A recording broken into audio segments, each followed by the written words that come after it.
Hi everyone. आज काफ़ी दिनों के बाद मेरा लाइव आने का मन किया और बहुत सारी बातें आप लोगों के साथ मैं शेयर करने वाला हूँ। बेसिकली हमारा जो सफ़र रहा है पिछले 5 साल का एज ए ओके लाइफ के एरिया में, अपनी इंडिविजुअली बात करूँ, बीइंग ए रिसर्चर, मेरा अपना अनुभव रहा इस इंडस्ट्री के बारे में। पिछले 5 साल में जो मैंने एनालाइज किया इस इंडस्ट्री के बारे में, वो सारी चीज़ें मैं आप लोगों के साथ आज डिस्कस करना चाहूँगा। और जो मेरा अपना कंक्लूजन रहा इस इंडस्ट्री के बारे में, या जो मैंने अनुभव लिया है, वो सारी बातें हम करेंगे। वो हम प्रोडक्ट पे भी करेंगे, हम प्लान पे भी करेंगे, या डेवलपमेंट पे भी करेंगे। सारे फैक्टर हम आज डिस्कस करने वाले हैं आज के इस लाइव डिस्कशन में।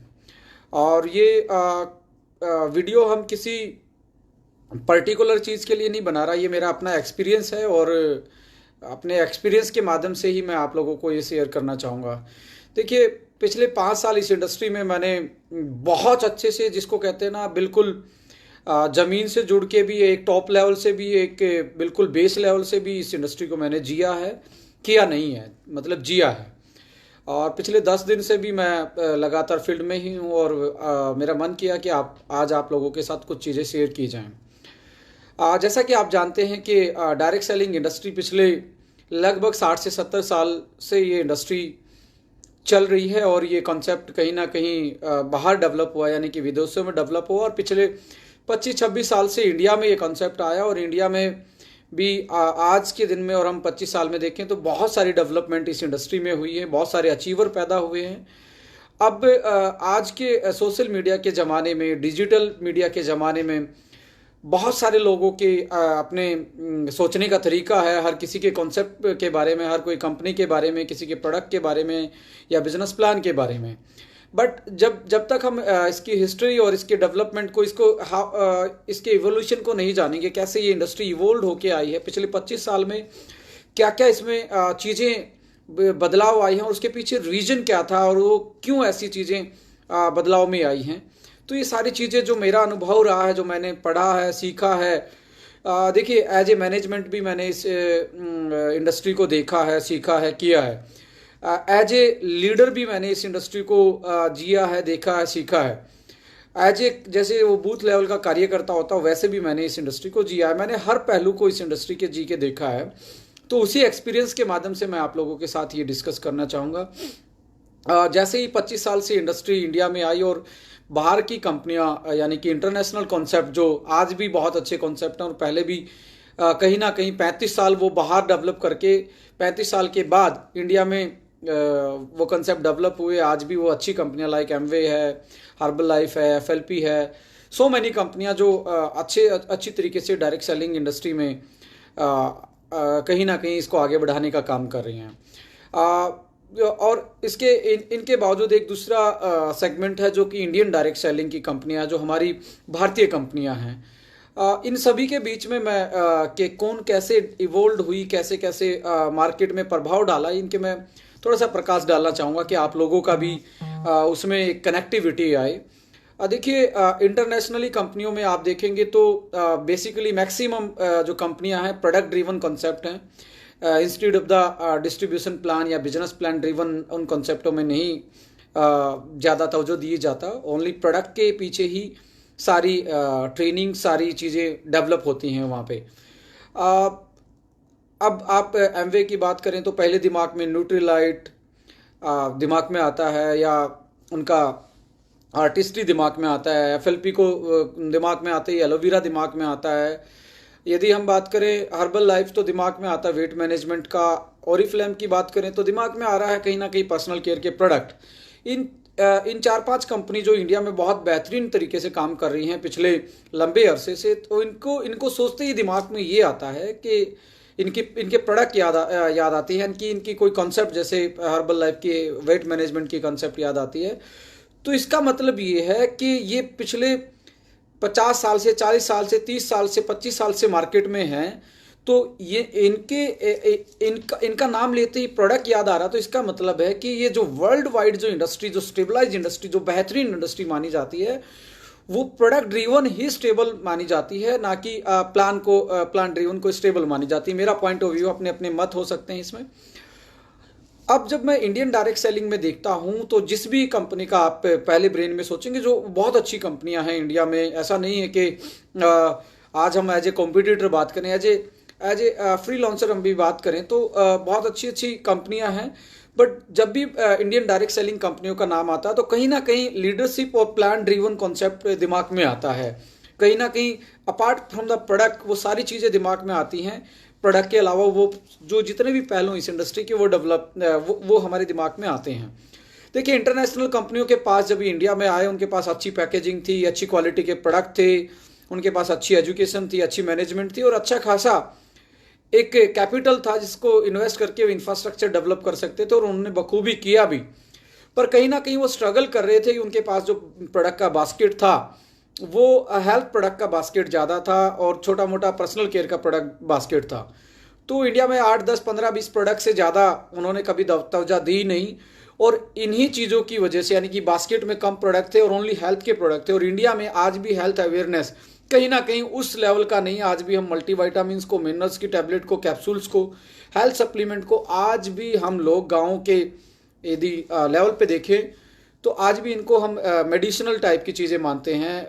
आज भी हम मल्टीविटामिन को बहुत सारे लोग ये पूछ के खाते हैं ये किस चीज़ में काम आएगा, यानी कि उसका कंसर्न है कि उसकी जो इलनेस है या जो भी उसमें लाइफस्टाइल डिसऑर्डर, उसको रिकवर करने के लिए वो सप्लीमेंट खाना चाहता है। उन कंपनियों ने हेल्थ सप्लीमेंट पे ज़्यादा काम किया। तो वो अब 20 साल पहले हेल्थ सप्लीमेंट, आज भी मार्केट आप देखेंगे और 20 साल पहले देखेंगे तो बड़ी चैलेंजिंग मार्केट थी। तो इसी चीज़ पे इंडियन डायरेक्ट सेलिंग की नींव डलती है। जो आज अच्छी कंपनियां हम देख रहे हैं, इसी चीज़ को बुनाया है, इसी चीज़ को कंपटीशन में लाया कि हम यदि जो रिमार्केबल फैक्टर देखा जाए इंडियन डायरेक्ट सेलिंग का, तो इंडियन डायरेक्ट सेलिंग की बास्केट में सबसे बड़ा चेंज क्या था? सबसे बड़ा चेंज था कि एफएमसीजी फास्ट मूविंग गुड्स यानी कि डेली यूजर्स प्रोडक्ट्स इन्वॉल्व किए गए कि इससे कस्टमर कनेक्ट होगा। और जो पहले के प्लान चलते थे, इंटरनेशनली जो ड्रीवन प्लान थे, जो यूएस बेस्ड प्लान थे, जो बाहर की कंपनियां प्लान लेके आई थी, उसमें स्लाइटली डिफरेंस करके यानी कि अपडेशन करके प्लान भी लॉन्च किया गया और प्राइस को, हेल्थ सप्लीमेंट के प्राइस को कम किया गया। बट एक रिमार्केबल बास्केट में चेंज क्या आया? एफएमसीजी के प्रोडक्ट, डेली यूजर्स के प्रोडक्ट्स इंडियन डायरेक्ट सेलिंग की कंपनियों की बास्केट में ज़्यादा डेवलप होते गए। इसका रीजन ये था कि ईजी सेल की तरफ हम चाह रहे थे, क्योंकि इंडिया एक मास पॉपुलेटेड कंट्री है बट यहाँ जो बाइंग कैपेसिटी है वो बहुत छोटा है। यानी हम बड़ी मार्केट है पर बाइंग कैपेसिटी बहुत छोटा है। इसलिए एफएमसीजी और डेली यूजर्स प्रोडक्ट्स इस इंडस्ट्री में as a Indian direct selling कंपनियों ने ज़्यादा तवज्जो दी। तो इसकी वजह से कंज्यूमर कनेक्ट हुआ और उनसे प्लान बेहतर था। तो इंडियन डायरेक्ट सेलिंग कंपनियों ने अपना एक बहुत बेहतरीन परफॉर्मेंस दिया जब वो कंपैरिजन की बात करें तो इंटरनेशनल कंपनियों के साथ, और अच्छे खासे अपने इस इंडस्ट्री को आगे बढ़ाने का काम किया। और बहुत अच्छी अच्छी 4-5 कंपनियां मुझे नजर आती इंडियन डायरेक्ट सेलिंग में, इंडिया की कंपनी हमारी, और उन्होंने इंटरनेशनल कंपनियों को अच्छा फाइट दिया, अच्छा कंपटीशन लड़ा और बहुत अच्छा काम किया। बट पहले 10 साल जो थे मैं इंटरनेशनली कंपनियों की डोमिनेंसी मानता हूँ। उसके बाद अगले जो 10 साल रहे हैं, यानी कि 25 साल इंडस्ट्री इंडिया में है, पहले 10 साल इंटरनेशनल कंपनियों का डोमिनेंसी रहा। उसके बाद अगले 10 से 12 साल इंडियन कंपनियों ने कहीं ना कहीं उनको बीट किया प्रोडक्ट के प्राइस पे, प्लान में जो डिस्ट्रीब्यूशन था उसको थोड़ा सा उनसे इजी किया गया और डेली यूजर्स के प्रोडक्ट्स की भरमार गई। आज भी हम इंटरनेशनल कंपनियों को देखते हैं, उनके बास्केट में इंडिया में ऑन एवरेज 40-50 प्रोडक्ट से ज़्यादा रहते नहीं हैं, जो कि मैं एनालाइज कर रहा था, जो मेरा अनुभव रहा है। अब इंडियन डायरेक्ट सेलिंग की बास्केट को देखेंगे आप, 300, 400, 500, 600 प्रोडक्ट की बास्केट इंडियन कंपनियों के पास है। यानी कि यहाँ बास्केट बहुत बड़ा है, इसलिए टर्नओवर करने के चांसेस, कस्टमर को कनेक्ट करने के चांसेस ज़्यादा रहे हैं। इसलिए अचीवर भी यदि आज हम बात करें इंडियन डायरेक्ट सेलिंग में, इंडियन कंपनियों में ज़्यादा है इंडिया में एज कंपेयर टू इंटरनेशनल कंपनियों में। ये एक मेजर फैक्टर रहा क्योंकि प्लान उनसे ईजी था और प्रोडक्ट उनसे ज़्यादा थे, और प्रोडक्ट भी वो थे जो ईजी सेल कनेक्ट हो जाए, ईजी कंज्यूमर कनेक्ट हो जाए। बट उनका जो कंपटीशन था वो उनका कंपटीशन था इंटरनेशनल कंपनियों के साथ। इंटरनेशनल कंपनियों की जो कॉन्सेप्ट थी उनसे इजी बनाना, उनसे बेहतर कंपटीशन देना ही उनका प्राइमरी मोटो था। अब जब आप प्लानों पे देखेंगे, उन आज से 20 साल 25 साल पहले जो डिस्ट्रीब्यूशन प्लान है उनको आप गौर से देखेंगे तो उस प्लान में मैक्सिमम जो इनकम का जरिया होता था, डिफरेंशियल और लेवल, दो तरीके से इनकम कैलकुलेट होती थी। एक तो डिफरेंशियल बेसिस थी और एक थी आपकी लेवल बेस्ड। तो उस टाइम पे मैं देख रहा था प्लानों में जो सबसे ज्यादा पैसा जो बढ़ता था, जो डिस्ट्रीब्यूशन था, वो रिटेलर बेस पे था, जो परफॉर्मेंस बोनस के नाम पे कभी 32% था, 20% था, किसी का 22% था। यानी कि प्लान का लगभग 30 से 40% का हिस्सा ओनली परफॉर्मेंस बोनस के रूप में दिया जाता था कि रिटेलर्स जो डेली यूजर्स वाले प्रोडक्ट जो खरीदते हैं या जो एक as a full time opportunity नहीं लेता, उसके लिए वो रिटेल करके छोटा मोटा पैसा बना ले और उसको बेनिफिट हो जाए एज ए कस्टमर। तो इस तरीके की प्लान इजाद होते थे। धीरे धीरे जब आप प्लानों को देख रहे हैं, मैं देख रहा हूं इंडस्ट्री में जो बदलाव आ रहे हैं, प्लानों में से परफॉर्मेंस बोनस यानी कि डिफरेंशियल जो इनकम है वो मिनिमाइज होती जा रही है। मैं अच्छी कंपनियों को देख रहा हूं कि परफॉर्मेंस बोनस उनके डाउन हुए हैं। इसके पीछे ये नहीं है कि उन कंपनियों की कोई उनमें कोई खराबी थी या उनमें कोई दिक्कत थी प्लानों में। इसके पीछे एक सोच ये रही है कि जब ये प्लान बने उस टाइम पे इंडस्ट्री को पार्ट टाइम लोग लेते थे, लोग इसको इंडस्ट्री को पार्ट टाइम लेते थे। यानी कि उनका जो मेन सोर्स ऑफ इनकम था वो कहीं दूसरा था। इसको बस पार्ट टाइम में 100, 200, 400, 500, 5,000, 10,000 कमा लिए तो वो एक अपने आप में बड़ा उनके लिए बड़ा एडवांस फीचर्स था। क्योंकि उस टाइम पे आज से 15 साल 20 साल पहले लोग ये कहते थे इसका चेक बनता है, इसका पे आउट बनता है, इसको तो ये प्रोडक्ट खरीदने से पैसा आता है। तो ये एक बड़ा सरप्राइजिंग सा फैक्टर था हमारी लाइफ में डायरेक्ट सेलिंग को लेके कि चेक बनता है, चाहे किसी का 100 रुपए का बनाओ, 150 रुपए का बनाओ, 300 रुपए का बनाओ, उसको बड़ा प्राउडली हम दिखाते थे। आज यदि हम बात करें आज में और उसमें साइकोलॉजी में डिफरेंस क्या है, आज सभी को पता पे आउट बनता है, चेक बनता है, पर आज लोग बनते कितना बनता है। पहले होता था इसका बनता है, आज बोलते हैं कितना बनता है। यानी कि there is a psychologically changes. हम इस इंडस्ट्री को और आने वाले टाइम में बहुत सारे यंगस्टर फुल टाइमर की तरह लेते आ रहे हैं। तो फुल टाइमर जब इस इंडस्ट्री में घुसेगा तो वो कंपैरिजन लाजमी सी बात है। वो प्लान को भी कंपेयर करेगा, प्रोडक्ट को भी कंपेयर करेगा, पैकेजिंग को भी देखेगा, इंग्रेडिएंट को भी देखेगा। वो हर पहलू पे कंपनी को निचोड़ के देखेगा कि यस, मैं इसको यदि फुल टाइम अपॉर्चुनिटी लेता हूं, क्या मुझे ये आने वाले 5 साल में, 10 साल में वो लाइफ दे सकती है जो डायरेक्ट सेलिंग इंडस्ट्री में हम सपने एक दूसरे को अपनी टीमों में दिखाते हैं। तो जब उन प्लानों में वो ड्रीम देखता है तो उन प्लानों में जो उस टाइम पे रिटेलिंग कम 50% रिटेलिंग पे ही और 50% जो उनका पैसा था वो लीडरशिप के लिए बढ़ता था। अब लीडरशिप पे ज्यादा प्लानों में पैसा बढ़ रहा है as compare to base level पे, रिटेलर लेवल पे। यानी कि लीडर के लिए पैसा प्लानों में बंटना ज्यादा पिछले अरसे से मैं देख रहा हूं, पिछले 5-10 साल से निकलता आ रहा है, लीडरशिप के लिए ज्यादा बनता जा रहा है। इसके पीछे ये नहीं है कि कंपनियां प्लान पे स्ट्रगल करी थी, पर इस इंडस्ट्री को लेने का तरीका, इस इंडस्ट्री को करने का तरीका, इस इंडस्ट्री में आने का जो हमारी साइकोलॉजी है वो चेंज हो चुकी है। हम पार्ट टाइमर नहीं, हम मैक्सिमम लोग इसमें यंगस्टर फुल टाइमर आ रहे हैं और फुल टाइमर कैलकुलेट करेगा, कंपेयर करेगा। इसलिए ये प्लानों में बदलाव जो आ रहे हैं इंडस्ट्री में, ये इसलिए बदलाव हो रहे हैं क्योंकि उसको अप टू डेट रहना, यंगस्टर को रखने के लिए उसको अप टू डेट रहना है, लीडर्स की जो इनकम उसको कंटिन्यू जनरेट करने के लिए। तो मेरा अपना मानना है कि आने वाले टाइम में बहुत सारे प्लानों में आप चेंजेस देखेंगे, इंटरनेशनली, नेशनली, इंडिया में खासकर, क्योंकि 25 साल पहले बना हुआ प्लान आज उस तरीके से पे आउट जनरेट नहीं कर सकता, क्योंकि उस टाइम की साइकोलॉजी इस इंडस्ट्री की अलग थी। उस टाइम पे लोगों के पास डिग्रियां नहीं थी तो नौकरियां भी नहीं थी, तो एक अनपढ़ आदमी ये सोचता था मैं पढ़ा नहीं हूं तो मुझे नौकरी कैसे मिल सकती है। बट आज मैक्सिमम लोग ग्रेजुएट हो रहे हैं, आज मैक्सिमम लोग 12th पास हैं या मास्टर डिग्री कर चुके हैं। तो आज डिग्रियां हैं, नौकरियां नहीं है। तो एक यंगस्टर इस इंडस्ट्री की तरफ आंखें गड़ाए बैठा है, वो इस इंडस्ट्री में अपना करियर डेवलप करना चाहता है।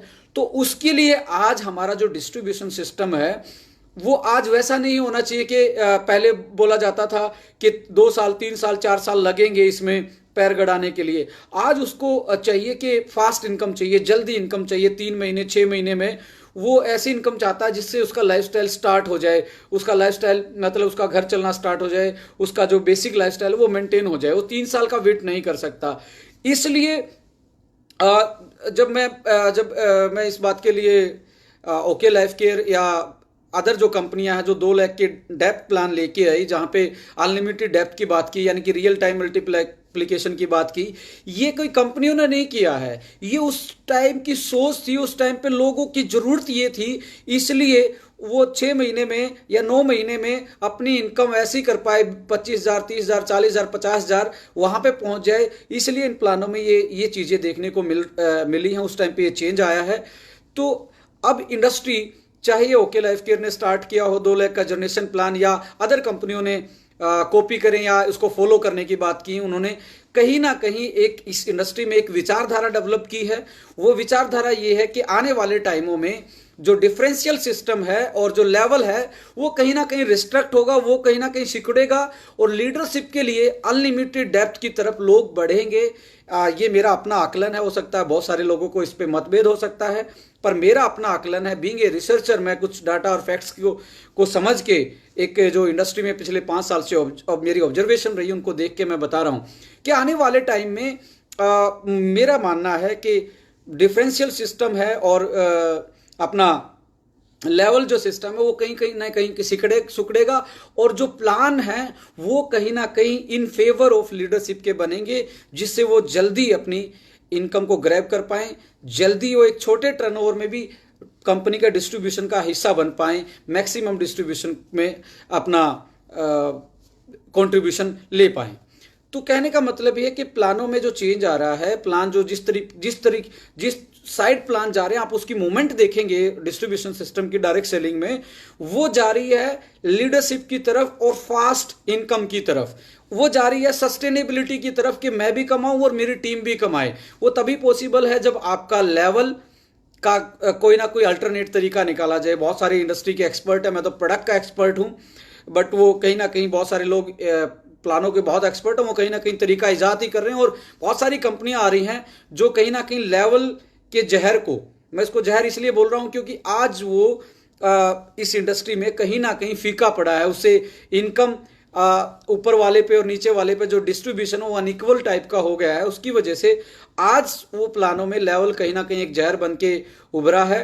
और डिफरेंशियल तो चलो ठीक है, वो उसने तो स्वीकारना ही था, क्योंकि रिटेलर्स की बजाय यहाँ डिस्ट्रीब्यूटर्स जो थे, लीडरशिप वो फुल टाइमर की तादाद बढ़ेगी, तो उसका पैसा तो उधर से वहां निकाल के इंडस्ट्री में जाना ही था, और वो आगे भी जाता रहेगा। आप बहुत सारे प्लानों में और चेंजेस देखेंगे। दूसरी चीज ये है कि पिछले कुछ अरसे से दूसरी एक आवाज उठी है, वो आवाज उठी है अफोर्डेबिलिटी की, वो आवाज उठी है कि वैल्यू फॉर मनी प्रोडक्ट की। और इस आवाज को उठाने में मुझे लगता है सबसे ज्यादा श्रेय पिछले 3 से 4 साल में आई हुई कंपनियों का जाता है, और उनमें सबसे ज्यादा मुझे लगता है तो हमें सभी ओके लाइफ केयर के डिस्ट्रीब्यूटर्स को धन्यवाद देना चाहिए। उस आवाज को बुलंद किया है। इस आवाज को बुलंद करने के लिए ये नहीं है कि एक कंपनी का कोई इंडस्ट्री का कोई ये बुरा चीज किया गया है। इंडस्ट्री में एक हेल्दी कंपटीशन पैदा होगा, ज्यादा कस्टमर कनेक्ट होंगे तो ये इंडस्ट्री आगे बढ़ेगी। यदि अफोर्डेबल प्राइस होगा, वैल्यू फॉर मनी प्रोडक्ट होगा, तो लोगों की ऑथेंटिसिटी, जो हमारी सोशल एक्सेप्टेंस है इस इंडस्ट्री की, वो ज्यादा बढ़ेगी। तो कहीं ना कहीं ये पिछले 3 से 4 साल में एक रिमार्केबल अचीवमेंट रही है इंडस्ट्री के यहाँ पे एक डिबेट रहा है, एक विचारधारा पनपी है, जहां की इस इंडस्ट्री में प्राइस की बात होनी स्टार्ट होगी। पहले ड्रीम्स की और लीडरशिप की ज्यादा बात हो रही थी, अब इस इंडस्ट्री में पे आउट एंड प्राइस, दो फैक्टर ज्यादा बन के उभर रहे हैं। लोग फास्ट इनकम की तरफ बढ़ रहे हैं। उसके पीछे ये नहीं है कि वो गलत हैं, वो अपनी जगह ठीक है, बिकॉज वो इस इंडस्ट्री को फुल टाइमर ले रहे हैं। उसका मेन इनकम का सोर्स यही इंडस्ट्री है, तो उसको अपना घर चलाना है, उसको अपनी लाइफस्टाइल मेंटेन करनी है, तो वो अपने हाथ पैर मारता है और ऐसे प्लानों में जाने की कोशिश करता है जहां पे उसको फास्ट इनकम आए, उसको फास्ट इनकम के साथ साथ वो स्टेबिलिटी मिले कि उसके करियर में अपने करियर में वो स्टेबलाइज हो जाए। बट दूसरी विचारधारा जो कि इस इंडस्ट्री के लिए बहुत ज्यादा बेहतरीन मुझे लगता है कि डेवलप हुई है, और हम सब लोगों को एक दूसरे को बधाई देनी चाहिए जो भी इसका समर्थन करते हैं, जो वैल्यू फॉर मनी प्रोडक्ट का समर्थन करते हैं, उसको हम सभी को उनको बधाई देनी चाहिए और इसको आगे भी बढ़ाना चाहिए। और अब से जो पहली कंपनियां हैं, उन्होंने, चाहे वो इंडिया की नंबर 1 है, 2 है, 3 है, उन्होंने भी इस इंडस्ट्री को सींचा है। उनका अपना एक कंट्रीब्यूशन रहा है इस इंडस्ट्री में। उनका सम्मान जरूर बनना चाहिए, उनको आदर की नजरों से जरूर देखना चाहिए, क्योंकि अब मैं इंडियन डायरेक्ट सेलिंग में जो अच्छी कंपनियां, जो बड़ी कंपनियां, जो हजार हजार करोड़ का टर्नओवर कर रही हैं, उनकी जब मैं मैनेजमेंट की तरफ देखता हूं तो मैक्सिमम मैनेजमेंट उस एज के पड़ाव पे पहुंच गए हैं कि उन्होंने अपना एक विजन 15 साल में इस इंडस्ट्री को दिया, एक लीगेसी दी, इसको सींचा, इसको आगे बढ़ा, इसमें अचीवर पैदा किए हैं, इसमें प्रोडक्ट उन्होंने डेवलप किए हैं और कहीं ना कहीं इस इंडस्ट्री को आगे बढ़ाने का काम किया। उनको भी मैं सैल्यूट करना चाहूंगा कि उन कंपनियों ने भी इस इंडस्ट्री को कहीं ना कहीं 10 साल 15 साल एक अच्छा कंट्रीब्यूट करके आगे बढ़ाने का काम किया है। अब ये जिम्मेवारी एक मैं बोलता हूं कि अब ये इंडस्ट्री थर्ड जनरेशन पे चली गई है, यानी कि 30 साल के लगभग बढ़ने वाली इस इंडस्ट्री में। तो हम जैसे यंगस्टरों के हवाले ये इंडस्ट्री है, क्योंकि हमारे से पहले वाली जो मैनेजमेंट आई है उन्होंने बखूबी इस इंडस्ट्री को आगे बढ़ाया है। देखिए, अपने बिजनेस के लिए सब लोग फाइट करेंगे, पुराने वाले भी ये नहीं बोलेंगे, वो भी अपने स्ट्रॉन्ग पॉइंट्स पे नई वाली कंपनियों की फिरकी लेंगे, यानी कि कंपटीशन की बात करेंगे।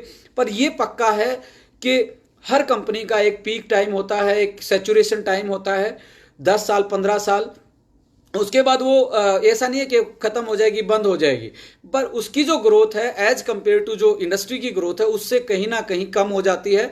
और जो नए कॉन्सेप्ट आते हैं, जो कि हेल्दी कंपटीशन की बात कर रहे हैं, जो वैल्यू फॉर मनी की बात कर रहे हैं, जो अनलिमिटेड डेप्थ की बात कर रहे हैं, जो लेवल कट को मिनिमाइज करने की बात कर रहे हैं, डिफरेंशियल सिस्टम को मिनिमाइज करने की बात कर रहे हैं, टाइम मल्टीप्लीकेशन में मिनिमम रिस्ट्रिक्शन की बात कर रहे हैं, उनका आने वाले टाइम में, वो कोई भी कंपनी हो सकती है, उनका आने वाले टाइम में बहुत सुनहरा भविष्य है। इसमें मेरा as a okay life care expert नहीं मैं बोल रहा हूं, मैं एज ए इंडस्ट्री एक्सपर्ट बोल रहा हूं कि मेरा जो अनुभव रहा है उसमें आने वाले टाइम में ये फैक्टर आप याद रखना, ये आगे आने वाले टाइम में डोमिनेट करेंगे। मैं फिर से बोल रहा हूं, 10-15 साल 20 साल किसी न किसी कंपनी ने कोई ना कोई कॉन्सेप्ट को उठा के उसको मजबूती से पेश करके तो बड़ा किया, यानी कि कुछ ना कुछ सॉल्यूशन लेके आई, तभी वो बड़ी हो पाई वो इंडस्ट्री में। नहीं तो बहुत सारी कंपनियां हर साल खुलती हैं और बहुत मिनिमम कंपनियां सर्वाइव करती हैं और एक इस इंडस्ट्री को आगे बढ़ाने का काम करती हैं। तो पुराने वालियों को, हम सभी का, जितने भी यंगस्टर मुझे सुन रहे हैं, हम सभी लोगों का पुराने वाली कंपनियों के प्रति आदर, सम्मान, रिस्पेक्ट बनता है। हमें कंपटीशन लड़ना चाहिए, कंपैरिजन करना चाहिए, प्लान पे भी करना चाहिए, प्रोडक्ट पे भी करना चाहिए, इंग्रेडिएंट पे भी करना चाहिए, पैकेजिंग पे भी करना चाहिए, और जो मोरल कोड ऑफ एथिक्स है उस पे भी करना चाहिए। इस पे ये हेल्दी कंपटीशन को बढ़ावा देता है। इसमें कोई जुर्म नहीं है कि आप किसी का कंपैरिजन, पर उस कंपैरिजन में किसी को नीचा दिखाना या उस कंपैरिजन में आप दूसरे पे लांछन लगाना, ये कतई भी हमारी इंडस्ट्री के लिए, हमारे खुद के करियर के लिए अच्छा नहीं है। हमें इससे बचना होगा, क्योंकि मैं एक और चीज़ देख रहा हूँ इस इंडस्ट्री में, डिजिटलाइजेशन अब हमारी इंडस्ट्री में बहुत ज़्यादा बढ़ गया है। तो बहुत सारे लोग इन्फ्लुएंसर हैं इस यूट्यूब पे, फेसबुक पे, बहुत सारे लोग इन्फ्लुएंस करते हैं और इन्फ्लुएंसर की मार्केट बढ़ती जा रही है एज कंपेयर टू कन्विंसर। देखिए, पुराने लोग मेरे से कनेक्ट करेंगे, पहले ये मार्केट कन्विंसिंग मार्केट थी, 1 to 1 करके लोग बैठ जाते थे। आज मैं यूट्यूब के माध्यम से या अभी जैसे आपके सामने लाइव आया हूँ, आज मैं पता नहीं, कोई मुझे चेन्नई से सुन रहा तो मेरी कुछ बात से इन्फ्लुएंस होकर मेरे साथ कनेक्ट कर सकता है, पर कनेक्ट तो हो गया, इन्फ्लुएंस तो हो गया, बट कन्विंस नहीं हुआ। कन्विंस वो तभी होगा जब हम उसको एजुकेट करेंगे, जब उसको हम स्किलफुल बनाएंगे, जब उसको एम्पावर करेंगे, क्योंकि एक न्यू कमर के लिए इसमें बहुत ज़्यादा चैलेंजेस होते हैं। हम जितने भी यूट्यूबर हैं या डिजिटल माध्यम से इस इंडस्ट्री को प्रमोट कर रहे हैं, मेरा अपना सजेशन है उनके लिए, मानना या ना मानना उनका काम है, कि आप इन्फ्लुएंस तो कर रहे हैं, पर आप जब ग्राउंड लेवल पे जाके देखेंगे, सच्चाई देखेंगे, बहुत सारे लोग आपसे उम्मीद रख के कि आप बहुत अच्छे मोटिवेटर हैं, आपसे कनेक्ट तो हो जा रहे हैं, पर यदि आप ग्राउंड पे नहीं जा पाएंगे तो आप अपनी टीम के लिए स्टेबिलिटी नहीं ढूंढ पाएंगे, अपनी टीम को वो रास्ता नहीं दिखा पाएंगे जो एक 1 to 1 या फिजिकल मीटिंग करके किया जा सकता है। इन्फ्लुएंस करके आप लोगों की प्रोस्पेक्टिंग ज़्यादा कर सकते हैं, पर यदि उनको स्टेबलाइज देना है, यदि उनको अच्छा कैरियर देना है, तो उनके लिए हमें ग्राउंड पे भी काम करना पड़ेगा। ये मेरा सजेशन है, ये मेरा अपना पर्सनल अनुभव है जो मुझे लगता है, क्योंकि मैं ग्राउंड पे भी रहा हूँ, मैं डिजिटल पे भी लोगों के साथ कनेक्टेड रहता हूँ, तो मैं इस चीज़ को महसूस कर रहा था। दूसरी चीज़ ये है कि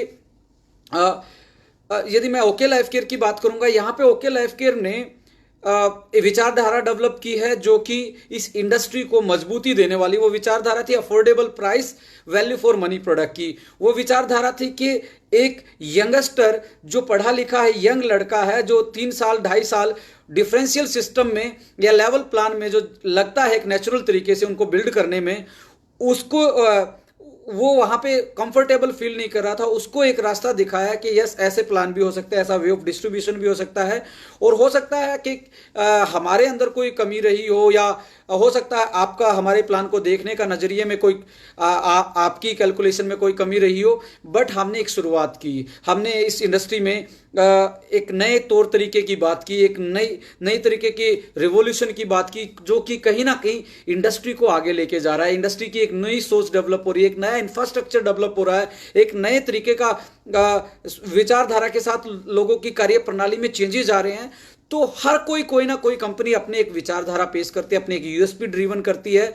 और हमें एक दूसरे की यूएसपी का, एक दूसरे की विचारधारा का सम्मान करना चाहिए। और हमें नहीं करना चाहिए कि ये अच्छा ये बुरा, सब अच्छे हैं, बट कंपैरिजन में आप किस पॉइंट पे एक दूसरे के साथ बैठ के डिबेट कर सकते हो वो हेल्दी होना चाहिए, वो पर्सनल नहीं होना चाहिए। हमें एक दूसरे पे लांछन नहीं लगाने चाहिए, हमें सबका मान सम्मान रखना चाहिए। ये as a management, as a youngster, as a entrepreneur, as a direct selling के अनुभव रखते हुए, एज ए एक्सपर्ट, मेरी ये आप लोगों से रिक्वेस्ट भी है कि आप आगे इन चीज़ों का पालन जरूर करेंगे। और दूसरी अगली चीज़ ये बताना चाहूँगा कि आने वाला जो इस इंडस्ट्री का पड़ाव है, देखिए इंडस्ट्री हमेशा ही, मैं जब अभी तक का मेरा 60 साल की जो कंपनियां इस इंडस्ट्री में, कोई 40 साल से, कोई 30 साल से, उनको मैं देखता हूं, तो ये इंडस्ट्री कोई भी कंपनी को स्टेबल बनाना, तो जिंदगी में याद रखना, हो सकता है आज किसी को इस पे डिबेट कर ले, पर इस इंडस्ट्री में जब तक प्रोडक्ट ड्रिवन कंसेप्ट नहीं होगा, किसी कंपनी का प्रोडक्ट ड्रिवन नहीं होगा, तो वो उसको चैलेंजेस ज़्यादा आएंगे। ये नहीं है कि वो खराब हो जाएगी, बंद हो जाएगी, उसको चैलेंजेस ज़्यादा आएंगे, कंपटीशन ज़्यादा झेलना पड़ेगा, क्योंकि प्रोडक्ट ही अल्टीमेटली बिकना है। आप प्रोस्पेक्टिंग करते हैं इसलिए करते हैं कि आपका प्रोडक्ट के यूज़र बनाएं और उसको शेयर करें और सेल हो, और आपकी टीम मल्टीप्लाई करे सेल को, और आप सेल होने के बाद वो सेल आपके जब प्लान में डले तो एक अच्छा खासा पे आउट आपकी जेब में आ जाए, जिससे कि आपकी रोज़मर्रा की ज़िंदगी आप अच्छे से अपनी फैमिली के, अपने करियर को बिल्ड कर पाएँ। तो इसमें क्या है, पहले प्लान काम नहीं कर रहा है, पहले प्रोडक्ट ने काम किया, सेल जनरेट की, सेल जनरेट होने के बाद प्लान ने काम किया है। तो कहने का मतलब यही है कि कोई भी स्टेबल आप कॉन्सेप्ट ढूंढना चाहते हैं तो उसमें देखिए क्या वो कंपनी की बास्केट जो है वो आपको आज़ादी दे रही है, क्या वो इजीली कस्टमर को कनेक्ट करने में आपकी हेल्प कर रही है। क्योंकि सिंगल टाइम तो सेल हम कर लेते हैं, क्योंकि सिंगल टाइम ये रिलेशन का बिजनेस है, भाई दोस्त पड़ोसी मामा फूफी, यानी कि इस बिजनेस को हम फैमिली बिजनेस मानते हैं और रिलेशन का बिजनेस मानते हैं। तो सिंगल टाइम में, फर्स्ट टाइम में हम जो सेल निकालते हैं वो हम इमोशनल और रिलेशन बेस पे निकालते हैं। जो सेकंड टाइम पे सेल होगी वो कहीं ना कहीं प्रोडक्ट का प्राइस, क्वालिटी, पैकेजिंग, जो यूजर का अनुभव रहेगा, जो उसको यूज आफ्टर यूज एक्सपीरियंस रहेगा, उसी पे बेस पे ही वो रिपर्चेज आएगा। और रिपर्चेज ही इस इंडस्ट्री में आपको स्टेबिलिटी दे सकता है। तो अल्टीमेटली आपको प्रोडक्ट पे फोकस करना पड़ेगा, उसके प्राइस पे करना पड़ेगा, उसकी क्वालिटी पे करना पड़ेगा, और नए नए इनोवेटिव प्रोडक्ट हमने इस इंडस्ट्री में लाने पड़ेंगे। और आने वाले टाइम में और ज़्यादा कॉम्पिटिशन बढ़ने वाला है। कोई आदमी सोचेगा कि 2 लाख के तो हम ही थे, 2 टीमों में तो हम ही थे, हमारा कंपटीशन प्लान पे तो कोई भी कर सकता है। प्लान कोई बड़ी चीज़ नहीं होती कंपटीशन करने के लिए, पर एक कंपनी के पास सारे वो फैक्टर होने चाहिए जिससे वो एक अच्छी कंपनी बन पाए। एक होता है ना, एक अच्छा डॉक्टर, एक डॉक्टर, हम बोलते हैं ये बहुत अच्छा डॉक्टर है, एक बोलते हैं ये डॉक्टर है। ऐसे ही हमारी इंडस्ट्री में कंपनी है और अच्छी कंपनी है, देर इज ए सेगमेंट।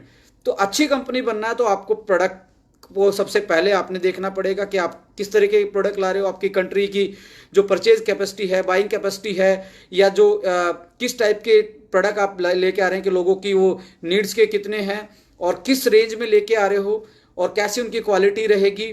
दूसरा है कि आपका डिस्ट्रीब्यूशन सिस्टम है, क्या वो यंगस्टर को आज़ादी दे रहा, क्या वो न्यू कमर को वो उनके टाइम को बचा पा रहा है कि वो अपने 6 महीने में अपना बेसिक इनकम को सिक्योर कर पाएँ यदि वो मेहनत करें। तो ये भी फैक्टर डोमिनेट करेगा आने वाले टाइम में, क्योंकि फुल टाइमर की तादाद बढ़ रही है इस इंडस्ट्री में। आपको फुल टाइमर पे यानी कि यंगस्टर पे फोकस करना पड़ेगा और डिफरेंशियल सिस्टम और और लेवल प्लान में ये कहीं ना कहीं स्ट्रगल है यंगस्टर के लिए। इसमें बदलाव आने वाले टाइम में पुरानी कंपनियों में भी आपको देखने को मिलेंगे, और नई कंपनियां कहीं ना कहीं लेवल और डिफरेंशियल को मिनिमाइज करके ही रखेंगी कि वो यंगस्टर को ज़्यादा से ज़्यादा अपने सिस्टम में जगह दे पाएँ। और तीसरा जो सिस्टम है वो है एजुकेशन। देखिए, हम बहुत सारी एजुकेशन दे रहे हैं। मैं देख रहा हूँ कि जब ये इंडस्ट्री पार्ट टाइम थी तो इस इंडस्ट्री में ड्रीम बिल्डिंग की और इमोशनल और मोटिवेशन की जो एजुकेशन थी वो ज़्यादा डोमिनेटिंग थी, और आज भी हम उसी पे ही डोमिनेट कर रहे हैं। बिलीव सिस्टम बनाने के लिए इस इंडस्ट्री में आपकी ज़िंदगी बदल सकती है। अब ये प्रमाणित हो चुका है कि इस इंडस्ट्री में बहुत सारे लोगों की जिंदगियां बदल चुकी हैं, बहुत सारे लोग इसमें अच्छा खासा पैसा बना चुके हैं। अब कहीं ना कहीं हमें अपनी एजुकेशन को, हर किसी को अपनी एजुकेशन में एक मॉडिफिकेशन लाना पड़ेगा। इसमें डाटा फैक्ट्स हमें डालने पड़ेंगे। इंडस्ट्री को हमें वो आने वाली जनरेशन को कुछ अलग चीजें दे के जानी पड़ेंगी, क्योंकि पिछली वाली जनरेशन ने हमें ड्रीम बिल्डिंग मोटिवेशन सिखाया है। अब एज ए यंग जनरेशन हम नेक्स्ट जनरेशन को कौन से टाइप की एजुकेशन देना चाहते हैं, और मुझे लगता है कि आने वाले टाइम में टेक्निकल एजुकेशन, प्रोडक्ट की एजुकेशन और डायरेक्ट सेलिंग की एजुकेशन ही इंपॉर्टेंट रहेगी। मुझे जो डायरेक्ट सेलिंग के बेसिक्स हैं उस पर हमें काम करना पड़ेगा। ड्रीम इंपॉर्टेंट है, पर ड्रीम सेलिंग बहुत नुकसानदायक हो सकती है किसी के लिए, क्योंकि वो किसी न किसी गलत प्रैक्टिस को बढ़ावा दे सकती है। तो ड्रीम देखिए, बड़े ड्रीम देखिए, उनको अचीव करने के लिए दिन रात मेहनत कीजिए, पर ड्रीम को सेल मत कीजिए। प्रोडक्ट को ही आगे रखिए, प्रोडक्ट कॉन्सेप्ट को ही डेवलप कीजिए, क्योंकि यही आपको स्टेबिलिटी देगा।